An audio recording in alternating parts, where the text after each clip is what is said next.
जुल्म के खिलाफ सच के साथ तो जुड़े रहिए, खबरदार रहिए सिर्फ ZHBTS न्यूज़ के साथ।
మాడ్గి ఆర్టీఏ చెక్ పోస్ట్లో అక్రమాలు జరుగుతున్నాయని చెప్పేసి ఇర్రెగ్యులారిటీస్ జరుగుతున్నాయని చెప్పేసి డీజీపీ గారి ఉత్తర్వుల మేరకు నిన్న రాత్రి 12 గంటల తర్వాత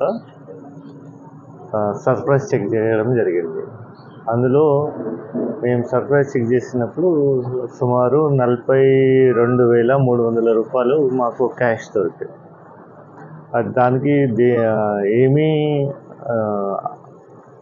ఆన్సర్ ఇవ్వలేకపోయారు ఎవరు, మన ఏఎంవిఐ కిరణ్ కుమార్ గారు. అందువలన ఆ క్యాష్ సీజ్ చేయడం జరిగింది. ఆ తర్వాత ఏఎంవిఐ గారు ఒక ప్రైవేట్ వ్యక్తి, అతనే డ్రైవర్ని పెట్టుకొని డబ్బులు వసూలు చేస్తున్నాడు.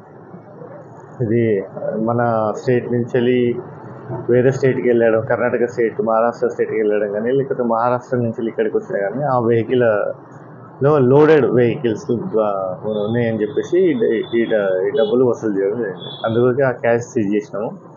తర్వాత మోరోవర్ దిస్ ఈజ్ వీళ్ళది ఏదైతే ఉన్నదో అటెండెన్స్ రిజిస్టర్, ఒక నెల రోజుల చార్ట్ ఉన్నది. యాక్చువల్గా రిజిస్టర్ మెయింటైన్ చేస్తారు, వీళ్ళు సపరేట్ షీట్స్లో మెయింటైన్ చేస్తారు. అది కొంచెం మేము నోటీస్ చేయడం లేదు, మీతో తీసుకోవాలి. సరే, అంటే రాష్ట్ర వ్యాప్తంగా ఉన్నాయి కంపెనీ, మన దగ్గర ఉన్నాయి కంపెనీ, మొత్తం రాష్ట్ర వ్యాప్తంగా జరుగుతుంది. అటెండెన్స్ సపరేట్ షీట్ అంటే ఇప్పుడు డ్యూటీస్ అనేది డ్యూటీ రోస్టర్ అని ఉంటుంది మా పోలీస్ స్టేషన్లో. అయితే డ్యూటీ రోస్టర్ ఒక రిజిస్టర్ మెయింటైన్ చేస్తారు, 200-300 పేజెస్ రిజిస్టర్. డైలీ ఎవరెవరు ఏం డ్యూటీ చేయాలా అనేది మెన్షన్ చేస్తారు. వీళ్ళు ఏం చేస్తారు, షీట్స్ మెన్షన్ చేస్తారు, ప్రింటెడ్ షీట్స్. నెల రోజులు ఒకటేసారి ప్రింట్ అయిపోయింది. దాన్ని ఏమంటే it can be manageable, they can be change and they can put their signatures. That is the reason we mention that. Okay sir, thank you.